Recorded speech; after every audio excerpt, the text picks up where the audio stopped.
ಪ್ರಶ್ನೆ 1. ಎಕ್ಸ್ ಕಂಪನಿಯು ಕೆಲಸಕ್ಕೆ ಅರ್ಹ ಅಭ್ಯರ್ಥಿಗಳನ್ನು ಶಿಫಾರಸು ಮಾಡಿದ ಉದ್ಯೋಗಿಗೆ ಬಹುಮಾನಗಳನ್ನು ನೀಡುತ್ತದೆ. ಇದು ಯಾವುದಕ್ಕೆ ಒಂದು ಉದಾಹರಣೆಯಾಗಿದೆ ಅಂತ ಪ್ರಶ್ನೆ ಇದೆ.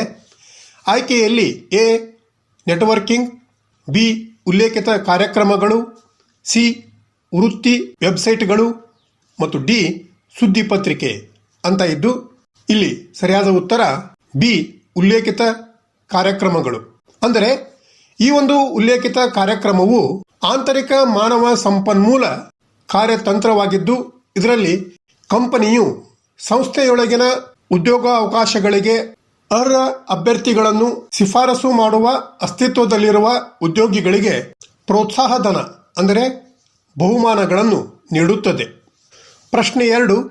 ಒಂದು ವಿಷಯವನ್ನು ಚರ್ಚಿಸಲು ಅಭ್ಯರ್ಥಿಗಳನ್ನು ಸಮ್ಮೇಳನದ ಮೇಜಿನ ಸುತ್ತಲೂ ಕರೆ ತರುವುದನ್ನು ಹೀಗೆ ಕರೆಯಲಾಗುತ್ತದೆ ಅಂತ ಪ್ರಶ್ನೆ ಇದೆ. ಆಯ್ಕೆಯಲ್ಲಿ ಎ ಉದ್ಯೋಗ ವಿಶ್ಲೇಷಣೆ, ಬಿ ಪರೀಕ್ಷೆ, ಸಿ ಗುಂಪು ಚರ್ಚೆ ಮತ್ತು ಡಿ ಸಂದರ್ಶನ. ಇಲ್ಲಿ ಸರಿಯಾದ ಆಯ್ಕೆ ಸಿ ಗುಂಪು ಚರ್ಚೆಯಾಗಿದೆ.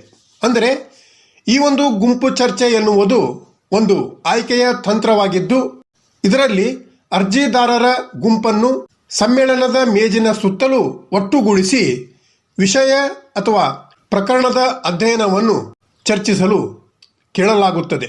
ಈ ಒಂದು ವಿಧಾನವನ್ನು ಉದ್ಯೋಗದಾತರು ಅಭ್ಯರ್ಥಿಯ ಸಂವಹನ ಕೌಶಲ್ಯ, ತಂಡದ ಕೆಲಸ, ನಾಯಕತ್ವದ ಸಾಮರ್ಥ್ಯ, ವಿಶ್ಲೇಷಣಾತ್ಮಕ ಸಾಮರ್ಥ್ಯಗಳು ಮತ್ತು ಸಮಸ್ಯೆ ಪರಿಹರಿಸುವ ಕೌಶಲ್ಯಗಳನ್ನು ಮೌಲ್ಯಮಾಪನ ಮಾಡಲು ಈ ಒಂದು ಗುಂಪು ಚರ್ಚೆಯನ್ನು ಬಳಸುತ್ತಾರೆ. ಪ್ರಶ್ನೆ 3. ಸೂಕ್ತ ಕೆಲಸಕ್ಕಾಗಿ ಅರ್ಜಿದಾರರ ಜ್ಞಾನವನ್ನು ತಿಳಿಯಲು ಯಾವ ಪರೀಕ್ಷೆಯನ್ನು ನಡೆಸಲಾಗುತ್ತದೆ ಅಂತ ಪ್ರಶ್ನೆ ಇದೆ. ಆಯ್ಕೆಯಲ್ಲಿ ಎ ಸಾಮರ್ಥ್ಯ ಪರೀಕ್ಷೆ, ಬಿ ಜ್ಞಾನ ಪರೀಕ್ಷೆ, ಸಿ ವ್ಯಕ್ತಿತ್ವ ಪರೀಕ್ಷೆ ಮತ್ತು ಡಿ ತೀರ್ಪು ಪರೀಕ್ಷೆ ಅಂತ ಇದ್ದು ಇಲ್ಲಿ ಆಯ್ಕೆ ಎ ಯಲ್ಲಿ ಇರುತ್ತಿರುವಂಥ ಸಾಮರ್ಥ್ಯ ಪರೀಕ್ಷೆಯನ್ನು ಅರ್ಜಿದಾರರ ಕೌಶಲ್ಯ ಅಥವಾ ಬುದ್ಧಿಮತ್ತೆಯನ್ನು ತಿಳಿಯಲು ಈ ಒಂದು ಪರೀಕ್ಷೆಯನ್ನು ನಡೆಸಿದರೆ, ಆಯ್ಕೆ ಸಿ ಯಲ್ಲಿರುತ್ತಿರುವಂಥ ವ್ಯಕ್ತಿತ್ವ ಪರೀಕ್ಷೆಯನ್ನು ಸ್ವಭಾವ ತಿಳಿಯಲು ನಡೆಸಿದರೆ, ಆಯ್ಕೆ ಡಿ ಯಲ್ಲಿರುತ್ತಿರುವಂಥ ತೀರ್ಪು ಪರೀಕ್ಷೆಯು ನಿರ್ಧಾರ ತಿಳಿಯಲು ನಡೆಸಿದರೆ, ಆಯ್ಕೆ ಬಿ ಯಲ್ಲಿರುತ್ತಿರುವಂಥ ಜ್ಞಾನ ಪರೀಕ್ಷೆಯನ್ನು ಅರ್ಜಿದಾರರ ಜ್ಞಾನದ ಮಟ್ಟವನ್ನು ತಿಳಿಯಲು ಈ ಒಂದು ಜ್ಞಾನ ಪರೀಕ್ಷೆಯನ್ನು ನಡೆಸಲಾಗುತ್ತದೆ. ಆದ್ದರಿಂದ ಇಲ್ಲಿ ಸರಿಯಾದ ಉತ್ತರ ಬಿ ಜ್ಞಾನ ಪರೀಕ್ಷೆ. ಪ್ರಶ್ನೆ 4. ಏನೆಂಬುದು ನೇಮಕಗೊಂಡ ಅಭ್ಯರ್ಥಿಗಳಲ್ಲಿ ಕೆಲಸಕ್ಕೆ ಸೂಕ್ತವಾದ ಅಭ್ಯರ್ಥಿಯನ್ನು ಕಂಡುಹಿಡಿಯುವ ಪ್ರಕ್ರಿಯೆಯಾಗಿದೆ ಅಂತ ಪ್ರಶ್ನೆ ಇದೆ. ಆಯ್ಕೆಯಲ್ಲಿ ಎ ತರಬೇತಿ, ಬಿ ಕೆಲಸ, ಸಿ ಆಯ್ಕೆ ಮತ್ತು ಡಿ ನೇಮಕಾತಿ ಅಂತ ಇದ್ದು ಇಲ್ಲಿ ಸರಿಯಾದ ಉತ್ತರ ಸಿ ಆಯ್ಕೆ. ಅಂದರೆ ಇದು ನೇಮಕಾತಿಯ ನಂತರ ಅರ್ಜಿದಾರರ ಗುಂಪಿನಿಂದ ಉತ್ತಮ ಅಭ್ಯರ್ಥಿಯನ್ನು ಆಯ್ಕೆ ಮಾಡುವಂಥ ಪ್ರಕ್ರಿಯೆಯಾಗಿದೆ. ಈ ಒಂದು ಆಯ್ಕೆಯು ತರಬೇತಿ ಅಥವಾ ಕೆಲಸಕ್ಕಿಂತ ಭಿನ್ನವಾಗಿ ಕೆಲಸಕ್ಕೆ ಹೆಚ್ಚು ಸೂಕ್ತ ವ್ಯಕ್ತಿಯನ್ನು ಹುಡುಕಲು ಪರೀಕ್ಷೆಗಳು, ಸಂದರ್ಶನಗಳು ಮತ್ತು ಹಿನ್ನೆಲೆ ಪರಿಶೀಲನೆಗಳನ್ನು ಒಳಗೊಂಡಿರುತ್ತದೆ. ಅಂದ ಮೇಲೆ ಈ ಒಂದು ಆಯ್ಕೆಯು ಹಲವು ಅರ್ಜಿದಾರರಿಂದ ಸರಿಯಾದ ವ್ಯಕ್ತಿಯನ್ನು ಆಯ್ಕೆ ಮಾಡುವಂಥ ಪ್ರಕ್ರಿಯೆಯಾಗಿದೆ. ಅಂದ ಮೇಲೆ ಆಯ್ಕೆ ಡಿ ಯಲ್ಲಿರುತ್ತಿರುವಂಥ ನೇಮಕಾತಿಯನ್ನು ನೋಡಿದಾಗ ಇದು ಆಯ್ಕೆಗಿಂತ ಮೊದಲು ಬರುತ್ತದೆ. ಅಂದರೆ ಉದ್ಯೋಗಿಗಳಿಗೆ ಅರ್ಜಿ ಸಲ್ಲಿಸಲು ಅಭ್ಯರ್ಥಿಗಳನ್ನು ಆಕರ್ಷಿಸುವುದು ಆಗಿದ್ದರೆ, ಆಯ್ಕೆ ಎ ಯಲ್ಲಿರುತ್ತಿರುವಂಥ ತರಬೇತಿಯು ನೇಮಕಗೊಂಡ ಉದ್ಯೋಗಿಗಳಿಗೆ ಕೌಶಲ್ಯಗಳನ್ನು ಅಭಿವೃದ್ಧಿಪಡಿಸುವುದು ಆಗಿದ್ದು ಇದು ಆಯ್ಕೆಯ ನಂತರ ಬರುತ್ತದೆ. ಅಂದರೆ ಮೊದಲು ನೇಮಕಾತಿ, ಆನಂತರ ಆಯ್ಕೆ, ಕೊನೆಗೆ ತರಬೇತಿ ಬರುತ್ತದೆ. ಪ್ರಶ್ನೆ 5. ಇದು ಒಂದು ದ್ವಿಮುಖ ಸಂವಹನ ಅಂತ ಪ್ರಶ್ನೆ ಇದೆ. ಆಯ್ಕೆಯಲ್ಲಿ ಎ ಲಿಖಿತ ಪರೀಕ್ಷೆ, ಬಿ ಸಂದರ್ಶನ, ಸಿ ಕಾರ್ಯ ಮತ್ತು ಡಿ ಪರೀಕ್ಷೆ. ಇಲ್ಲಿ ಸರಿಯಾದ ಆಯ್ಕೆ ಬಿ ಸಂದರ್ಶನ. ಅಂದರೆ ಈ ಒಂದು ಸಂದರ್ಶನವು ದ್ವಿಮುಖ ಅಥವಾ ಮುಖಾಮುಖಿ ಸಂವಹನದ ಒಂದು ರೂಪವಾಗಿದ್ದು ಇದರಲ್ಲಿ ಪ್ರಶ್ನೆಯನ್ನು ಕಳುಹಿಸುವವರು ಸಂದೇಶವನ್ನು ಅಂದರೆ ಪ್ರಶ್ನೆಯನ್ನು ಸ್ವೀಕರಿಸುವವರಿಗೆ ಅಂದರೆ ಸಂದರ್ಶಕರಿಗೆ ರವಾನಿಸುತ್ತಾರೆ. ನಂತರ ಅವರು ಪ್ರತಿಕ್ರಿಯೆಯನ್ನು ಒದಗಿಸುತ್ತಾರೆ. ಭಾಗವಹಿಸುವವರು ನಿರಂತರವಾಗಿ ಆಲೋಚನೆಗಳು ಮತ್ತು ಮಾಹಿತಿಯನ್ನು ವಿನಿಮಯ ಮಾಡಿಕೊಳ್ಳುತ್ತಾರೆ. ಇದು ತಕ್ಷಣದ ಪ್ರತಿಕ್ರಿಯೆಯೊಂದಿಗೆ ಸಂವಾದಾತ್ಮಕ ಪ್ರಕ್ರಿಯೆಯಾಗಿದೆ. ಈ ಒಂದು ದ್ವಿಮುಖ ಸಂವಹನ. ಪ್ರಶ್ನೆ 6. ವಿಡಿಯೋ ಸಂದರ್ಶನಗಳನ್ನು ಇದರ ಮೂಲಕ ನಡೆಸಲಾಗುತ್ತದೆ ಅಂತ ಪ್ರಶ್ನೆ ಇದೆ. ಆಯ್ಕೆಯಲ್ಲಿ A Skype, B zoom, C Google meet ಮತ್ತು ಡಿ ಮೇಲಿನ ಎಲ್ಲ ಅಂತ ಇದ್ದು, ಈ ಒಂದು ವಿಡಿಯೋ ಸಂದರ್ಶನಗಳನ್ನು ಸಾಮಾನ್ಯವಾಗಿ ಸ್ಕೈಪ್, ಜೂಮ್ ಮತ್ತು ಗೂಗಲ್ ಮೀಟ್ ನಂತಹ ವಿವಿಧ ವೇದಿಕೆಗಳನ್ನು ಬಳಸಿ ನಡೆಸಲಾಗುತ್ತದೆ. ಇದು ಉದ್ಯೋಗದಾತರಿಗೆ ವರ್ಚುವಲ್ ನೇಮಕಾತಿಗಾಗಿ ನಮ್ಯತೆಯನ್ನು ನೀಡುತ್ತದೆ. ಆದ್ದರಿಂದ ಇಲ್ಲಿ ಸರಿಯಾದ ಆಯ್ಕೆ ಡಿ ಮೇಲಿನ ಎಲ್ಲ. ಪ್ರಶ್ನೆ 7. ನಿಗದಿತ ಸಮಯ ಮತ್ತು ದಿನದಲ್ಲಿ ಅನೇಕ ಅಭ್ಯರ್ಥಿಗಳನ್ನು ಸಂದರ್ಶಿಸುವುದನ್ನು ಹೀಗೆ ಕರೆಯಲಾಗುತ್ತದೆ ಅಂತ ಪ್ರಶ್ನೆ ಇದೆ. ಆಯ್ಕೆಯಲ್ಲಿ ಎ ಪ್ಯಾನಲ್ ಸಂದರ್ಶನ, ಬಿ ಗುಂಪು ಸಂದರ್ಶನ, ಸಿ ದೂರವಾಣಿ ಸಂದರ್ಶನ ಮತ್ತು ಡಿ ಸಂದರ್ಶನದಲ್ಲಿ ನಡೆಯಿರಿ ಅಂತ ಇದ್ದು, ಇಲ್ಲಿ ಸರಿಯಾದ ಉತ್ತರ ಡಿ ಸಂದರ್ಶನದಲ್ಲಿ ನಡೆಯಿರಿ ಅಂತ ಆಗಿದ್ದು, ಇದೊಂದು ನೇಮಕಾತಿಯ ವಿಧಾನವಾಗಿದ್ದು ಇದರಲ್ಲಿ ಹಲವಾರು ಅಭ್ಯರ್ಥಿಗಳು ಪೂರ್ವ ಅಪಾಯಿಂಟ್ಮೆಂಟ್ ಇಲ್ಲದೆ ನಿರ್ದಿಷ್ಟ ಸ್ಥಳ, ದಿನಾಂಕ ಮತ್ತು ಸಮಯದಲ್ಲಿ ಸಂದರ್ಶನಕ್ಕೆ ಹಾಜರಾಗಬಹುದು. ಈ ವಿಧಾನವು ಉದ್ಯೋಗದಾತರಿಗೆ ನಿಗದಿತ ಸಮಯದೊಳಗೆ ಹೆಚ್ಚಿನ ಸಂಖ್ಯೆಯ ಅರ್ಜಿದಾರರನ್ನು ಪರಿಣಾಮಕಾರಿಯಾಗಿ ಪರೀಕ್ಷಿಸಲು ಅನುವು ಮಾಡಿಕೊಡುತ್ತದೆ. ಪ್ರಶ್ನೆ 8. ಉದ್ಯೋಗದ ಉದಾಹರಣೆಗಳು ಅಂತ ಇದೆ.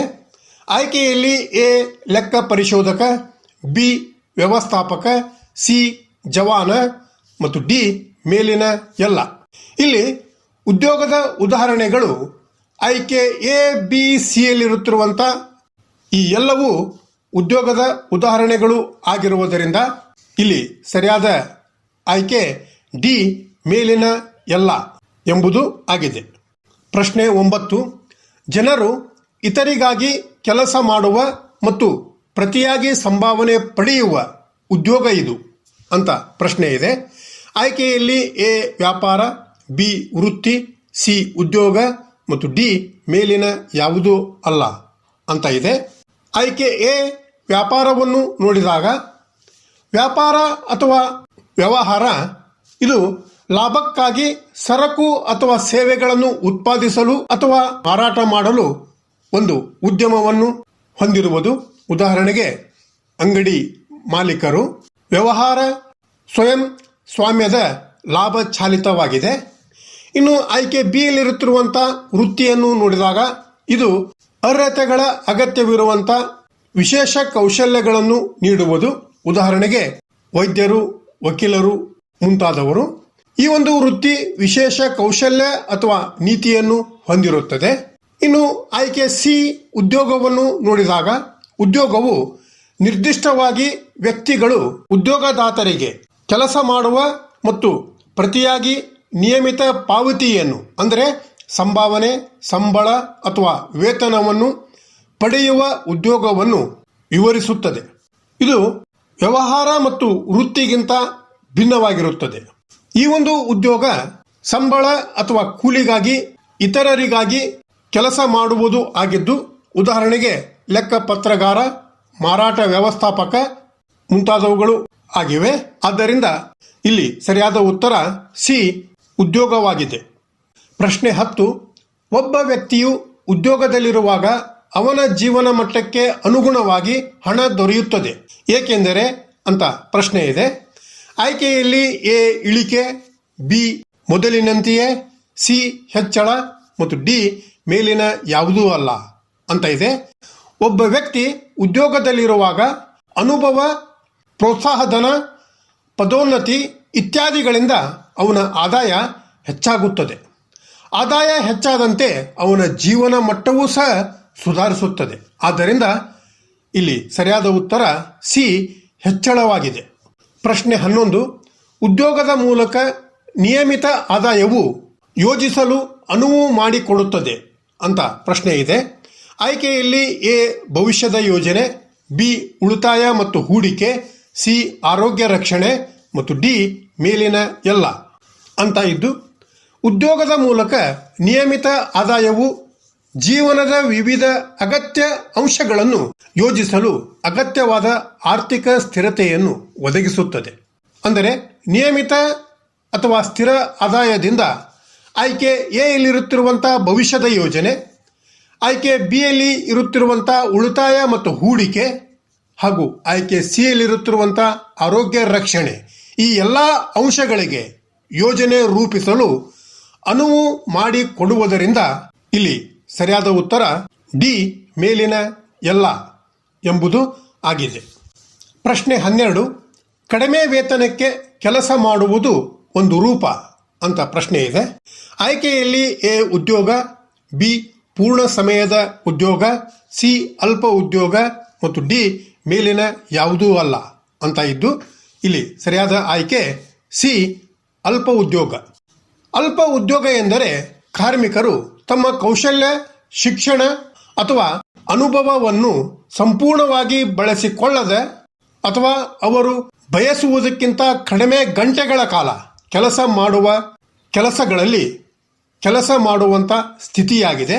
ಕಡಿಮೆ ವೇತನಕ್ಕಾಗಿ ಕೆಲಸ ಮಾಡುವುದು ಇದು ಕಡಿಮೆ ಉದ್ಯೋಗದ ಅಥವಾ ಅಲ್ಪ ಉದ್ಯೋಗದ ಒಂದು ನಿರ್ದಿಷ್ಟ ರೂಪವಾಗಿದೆ.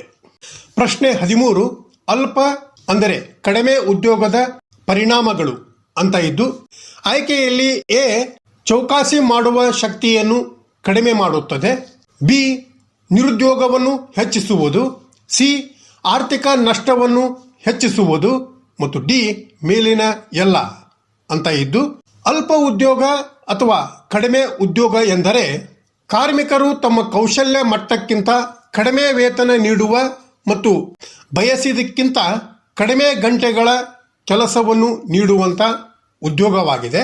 ಕಡಿಮೆ ಅಥವಾ ಅಲ್ಪ ನಿರುದ್ಯೋಗವು ವ್ಯಕ್ತಿಗಳು ಮತ್ತು ವಿಶಾಲ ಆರ್ಥಿಕತೆಯ ಮೇಲೆ ಹಲವಾರು ನಕಾರಾತ್ಮಕ ಪರಿಣಾಮಗಳನ್ನು ಬೀರುತ್ತದೆ. ಅದರಲ್ಲಿಯೂ ಮುಖ್ಯವಾಗಿ ಈ ಒಂದು ಆಯ್ಕೆಯಲ್ಲಿ ಇರುತ್ತಿರುವಂಥ ಆಯ್ಕೆ ಎ ಚೌಕಾಸಿ ಮಾಡುವ ಶಕ್ತಿಯನ್ನು ಕಡಿಮೆ ಮಾಡುತ್ತದೆ. ಏಕೆಂದರೆ ಲಭ್ಯವಿರುವ ಕಾರ್ಮಿಕರ ಹೆಚ್ಚುವರಿ ಇದ್ದಾಗ ಕೆಲಸವೇ ಸಿಗುವುದಿಲ್ಲ ಎಂಬ ಭಯದಿಂದ ಅವರು ಪ್ರತಿಕೂಲವಾದ ನಿಯಮಗಳನ್ನು ಒಪ್ಪಿಕೊಳ್ಳುವ ಸಾಧ್ಯತೆ ಹೆಚ್ಚಾಗಿರುತ್ತದೆ. ಅಂದರೆ ಅವರು ಚೌಕಾಸಿ ಮಾಡುವುದಿಲ್ಲ. ಅಲ್ಲದೆ ಆಯ್ಕೆ ಬಿ ಯಲ್ಲಿರುವಂಥ ನಿರುದ್ಯೋಗವನ್ನು ಹೆಚ್ಚಿಸುವುದು ಮತ್ತು ಆಯ್ಕೆ ಸಿ ಯಲ್ಲಿರುತ್ತಿರುವಂಥ ಆರ್ಥಿಕ ನಷ್ಟವನ್ನು ಸಹ ಈ ಒಂದು ಅಲ್ಪ ಉದ್ಯೋಗದ ಪರಿಣಾಮವಾಗಿದೆ. ಅಂದರೆ ಆರ್ಥಿಕ ನಷ್ಟವನ್ನು ಹೆಚ್ಚಿಸಿ ಇದು ಅಸಮರ್ಪಕ ಆದಾಯ ಮತ್ತು ಆರ್ಥಿಕ ಸಂಕಷ್ಟಕ್ಕೆ ಕಾರಣವಾಗುತ್ತದೆ. ಒಟ್ಟಾರೆ ಈ ಒಂದು ಅಲ್ಪ ಅಥವಾ ಕಡಿಮೆ ಉದ್ಯೋಗವು ನಿರುದ್ಯೋಗ ಚಲನಶೀಲತೆಯ ಮೇಲೆ ಪರಿಣಾಮ ಬೀರುತ್ತದೆ. ಆದ್ದರಿಂದ ಇಲ್ಲಿ ಸರಿಯಾದ ಉತ್ತರ ಡಿ ಮೇಲಿನ ಎಲ್ಲ.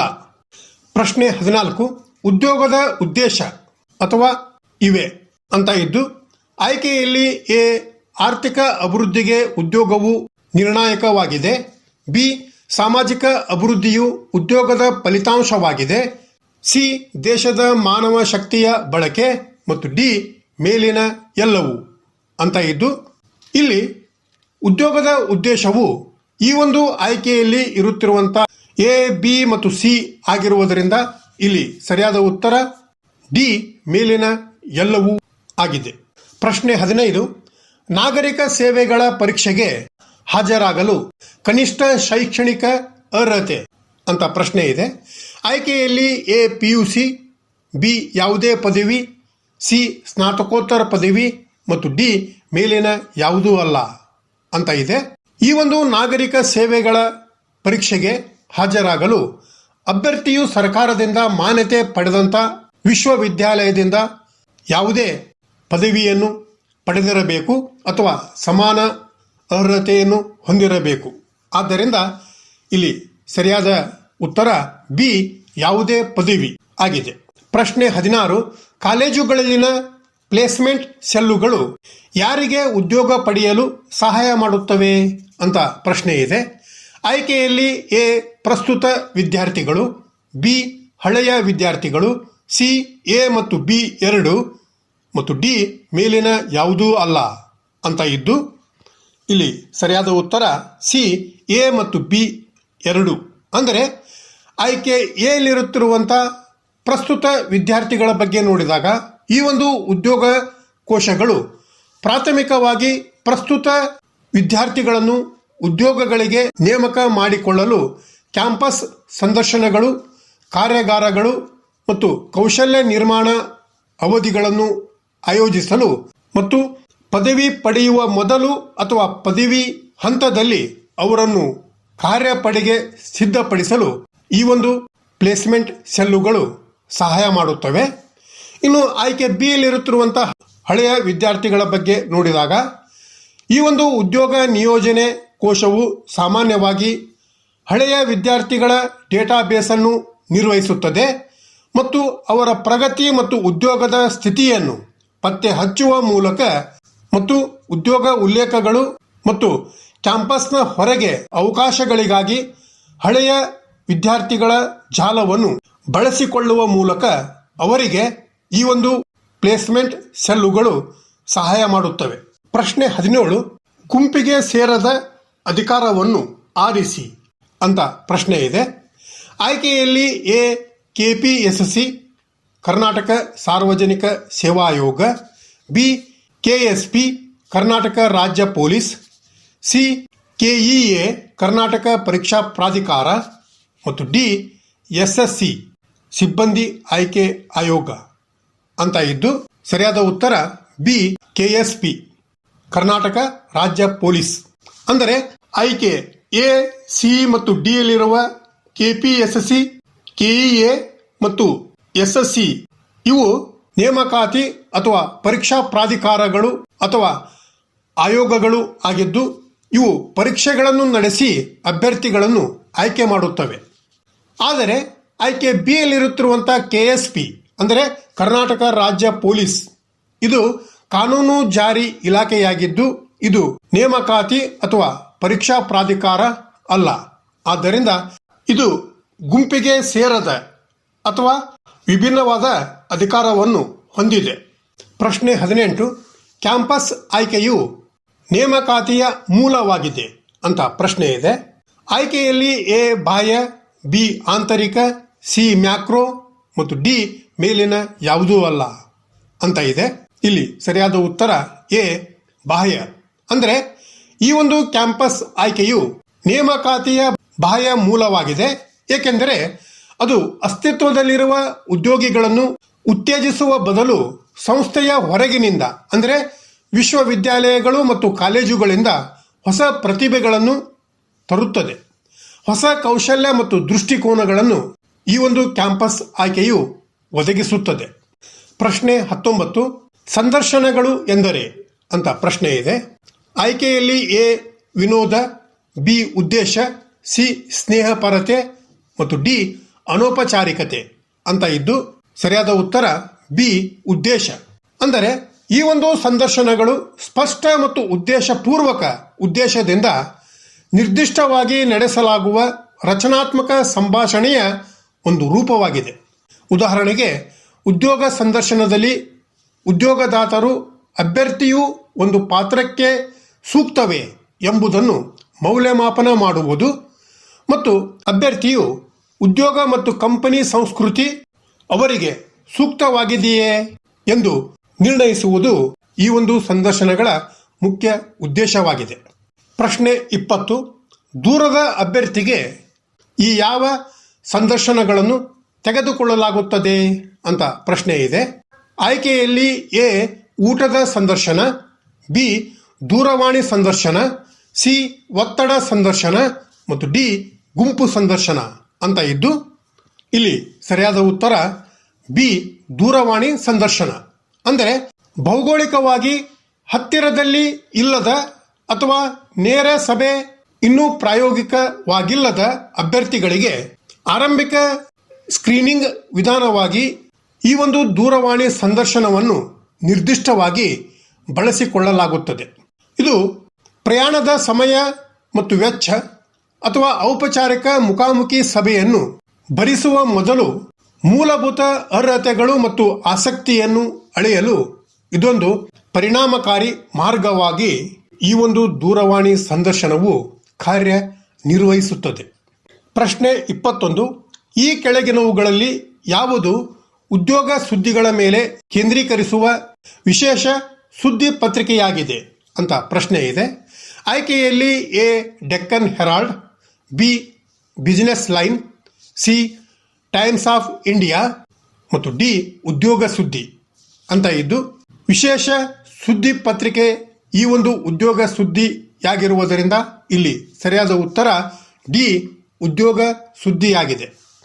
ಈ ಒಂದು ಉದ್ಯೋಗ ಸುದ್ದಿ ಎಂಬುದು ಭಾರತ ಸರ್ಕಾರದ ಮಾಹಿತಿ ಮತ್ತು ಪ್ರಸಾರ ಸಚಿವಾಲಯವು ಪ್ರಕಟಿಸುವಂತ ವಾರ ಪತ್ರಿಕೆಯಾಗಿದ್ದು, ಇದು ಸರ್ಕಾರಿ ಮತ್ತು ಸಾರ್ವಜನಿಕ ವಲಯದ ಸಂಸ್ಥೆಗಳಲ್ಲಿನ ಉದ್ಯೋಗ ಅವಕಾಶಗಳು, ವೃತ್ತಿ ಅವಕಾಶಗಳು ಮತ್ತು ತರಬೇತಿ ಕಾರ್ಯಕ್ರಮಗಳ ಕುರಿತು ನಿರ್ದಿಷ್ಟವಾಗಿ ಮಾಹಿತಿಯನ್ನು ಈ ಒಂದು ಉದ್ಯೋಗ ಸುದ್ದಿ ಪತ್ರಿಕೆಯು ಒದಗಿಸುತ್ತದೆ. ಪ್ರಶ್ನೆ 22. ನಿರ್ದಿಷ್ಟ ಕಾರ್ಯಗಳು ಅಥವಾ ಕರ್ತವ್ಯಗಳನ್ನು ನಿರ್ವಹಿಸಲು ಉದ್ಯೋಗಿಗಳನ್ನು ನೇಮಿಸಿಕೊಳ್ಳುವ ಮತ್ತು ಪಾವತಿಸುವ ವ್ಯಕ್ತಿ ಅಥವಾ ಸಂಸ್ಥೆಯನ್ನು ಹೀಗೆ ಕರೆಯಲಾಗುತ್ತದೆ ಅಂತ ಪ್ರಶ್ನೆ ಇದೆ. ಆಯ್ಕೆಯಲ್ಲಿ ಎ ಉದ್ಯೋಗಿ, ಬಿ ಉದ್ಯೋಗದಾತ, ಸಿ ಮೇಲಿನ 2 ಮತ್ತು ಡಿ ಮೇಲಿನ ಯಾವುದೂ ಅಲ್ಲ ಅಂತ ಇದ್ದು, ಇಲ್ಲಿ ಸರಿಯಾದ ಆಯ್ಕೆ ಅಥವಾ ಉತ್ತರ ಬಿ ಉದ್ಯೋಗದಾತ. ಉದ್ಯೋಗದಾತ ಎಂದರೆ ನಿರ್ದಿಷ್ಟ ಕಾರ್ಯಗಳು ಅಥವಾ ಕರ್ತವ್ಯಗಳನ್ನು ನಿರ್ವಹಿಸಲು ಉದ್ಯೋಗಿಗಳನ್ನು ನೇಮಿಸಿಕೊಳ್ಳುವ ಮತ್ತು ಪಾವತಿಸುವಂತ ವ್ಯಕ್ತಿಯಾಗಿದ್ದು, ಕಂಪನಿ ಅಥವಾ ಸಂಸ್ಥೆಯೂ ಸಹ ಆಗಿದ್ದು, ಉದ್ಯೋಗದಾತನು ಉದ್ಯೋಗದ ನಿಯಮಗಳನ್ನು ನಿಗದಿಪಡಿಸುತ್ತಾನೆ, ಕೆಲಸವನ್ನು ನಿಯೋಜಿಸುತ್ತಾನೆ ಮತ್ತು ವೇತನ ಅಥವಾ ಸಂಬಳದ ರೂಪದಲ್ಲಿ ಪರಿಹಾರವನ್ನು ಒದಗಿಸುತ್ತಾನೆ. ಪ್ರಶ್ನೆ 23. ಒಂದು ಸಂಸ್ಥೆಯಲ್ಲಿ ಕೆಲಸ ಮಾಡುವ ವ್ಯಕ್ತಿ ಸಾಮಾನ್ಯವಾಗಿ ಹಣಕಾಸಿನ ಪರಿಹಾರಕ್ಕಾಗಿ ಬದಲಾಗಿ ಏನೆಂದು ಕರೆಯಲಾಗುತ್ತದೆ ಅಂತ ಪ್ರಶ್ನೆ ಇದೆ. ಆಯ್ಕೆಯಲ್ಲಿ ಎ ಉದ್ಯೋಗಿ, ಬಿ ಉದ್ಯೋಗದಾತ, ಸಿ ಮೇಲಿನ 2 ಮತ್ತು ಡಿ ಮೇಲಿನ ಯಾವುದೂ ಅಲ್ಲ ಅಂತ ಇದ್ದು, ಇಲ್ಲಿ ಸರಿಯಾದ ಆಯ್ಕೆ ಎ ಉದ್ಯೋಗಿ. ಅಂದರೆ ಒಂದು ಸಂಸ್ಥೆಯಲ್ಲಿ ಅಥವಾ ಉದ್ಯೋಗದಾತ ಎಂದು ಕರೆಯಲ್ಪಡುವಂಥ ಇನ್ನೊಬ್ಬ ವ್ಯಕ್ತಿಯಲ್ಲಿ ಕೆಲಸ ಮಾಡುವ ಮತ್ತು ಅವರ ಶ್ರಮ ಮತ್ತು ಸೇವೆಗಳಿಗೆ ಪ್ರತಿಯಾಗಿ ವೇತನ ಅಥವಾ ಸಂಬಳದಂತಹ ಹಣಕಾಸಿನ ಪರಿಹಾರವನ್ನು ಪಡೆಯುವ ವ್ಯಕ್ತಿ ಉದ್ಯೋಗಿಯಾಗಿದ್ದಾನೆ. ಪ್ರಶ್ನೆ 24. ಕಳೆದ ಕೆಲವು ದಶಕಗಳಲ್ಲಿ ಭಾರತದಲ್ಲಿ ಯಾವ ವಲಯವು ಗರಿಷ್ಠ ಉದ್ಯೋಗ ಅವಕಾಶಗಳನ್ನು ಸೃಷ್ಟಿಸಿದೆ ಅಂತ ಪ್ರಶ್ನೆ ಇದೆ. ಆಯ್ಕೆಯಲ್ಲಿ ಎ ಪ್ರಾಥಮಿಕ, ಬಿ ಮಾಧ್ಯಮಿಕ, ಸಿ ತೃತೀಯ ಮತ್ತು ಡಿ ವ್ಯಾಪಾರ ಅಂತ ಇದ್ದು, ಇಲ್ಲಿ ಸರಿಯಾದ ಆಯ್ಕೆ ಸಿ ತೃತೀಯ. ಅಂದರೆ ಈ ಒಂದು ಭಾರತದಲ್ಲಿ ಒಟ್ಟು ಉದ್ಯೋಗಿಗಳ ಸಂಖ್ಯೆಯ ದೃಷ್ಟಿಯಿಂದ ಪ್ರಾಥಮಿಕ ವಲಯವು ಅತಿ ದೊಡ್ಡ ಉದ್ಯೋಗದಾತರಾಗಿ ಮುಂದುವರೆದಿದ್ದರೂ ಸಹ ತೃತೀಯ ಅಂದರೆ ಸೇವಾ ವಲಯವು ಕಳೆದ ಕೆಲವು ದಶಕಗಳಲ್ಲಿ ಗರಿಷ್ಠ ಉದ್ಯೋಗ ಅವಕಾಶಗಳನ್ನು ಸೃಷ್ಟಿಸಿದೆ. ಇದು ವೇಗವಾಗಿ ಬೆಳೆದಂತೆ ಇತರ ವಲಯಗಳಿಂದ ಕಾರ್ಮಿಕರನ್ನು ಆಕರ್ಷಿಸುತ್ತದೆ. ಅಂದರೆ ಈ ಒಂದು ಭಾರತದಲ್ಲಿ ಐಟಿ, ಬ್ಯಾಂಕಿಂಗ್, ಹಣಕಾಸು, ಆರೋಗ್ಯ ರಕ್ಷಣೆ, ಶಿಕ್ಷಣ, ಸಾರಿಗೆ ಮತ್ತು ಸಂವಹನದಂತಹ ಕ್ಷೇತ್ರಗಳನ್ನು ಒಳಗೊಂಡಿರುವಂತಹ ಈ ಒಂದು ತೃತೀಯ ಅಥವಾ ಸೇವಾ ವಲಯವು ಕಳೆದ ಕೆಲವು ದಶಕಗಳಲ್ಲಿ ಅಸಾಧಾರಣವಾದಂಥ ಬೆಳವಣಿಗೆಯನ್ನು ಕಂಡಿದೆ ಎಂದು ನಾವು ಹೇಳಬಹುದು. ಈ ತೆರನಾಗಿ ಬಹು ಆಯ್ಕೆ ಪ್ರಶ್ನೋತ್ತರಗಳು ಇದ್ದು ಶುಭವಾಗಲಿ ಎಂದು ಹಾರೈಸುತ್ತಾ ಮತ್ತೆ ಭೇಟಿಯಾಗೋಣ. Thank you.